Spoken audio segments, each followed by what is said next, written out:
انا مش فاهمه ليه بيحصل معايا كده. بصي هحكي لك. انا دلوقتي النهارده خميس العهد، فبيبقى فيه ميه لقان. فانا كنت في الكنيسه من شويه، فعايزه اجيب ميه لقان. حضرت البصحه وخلصت وعايزه اجيب ميه لقان.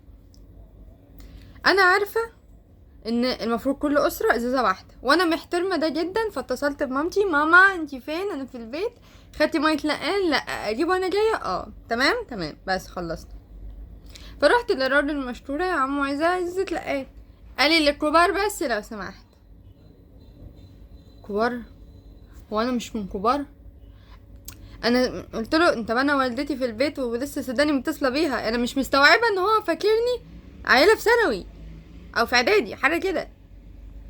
فالمهم انا فضلت واقفه بعيد كده بتكلم في التليفون. انا ماما مش بترد عليا، فشافني عبيطه تايهه، فقال لي تعالي تعالي خدي شكلك عبيطه وتايهه. شفق عليا، مع اني ليه بيشوفوني صغنونه؟ مش الدرجه دي. انا يا جماعه خطوبتي كمان حبه. بتصل ماما بقول لها، بحكي لها، قولي لها انت خطوبتك كمان شويه يعني. يلا مش مشكله.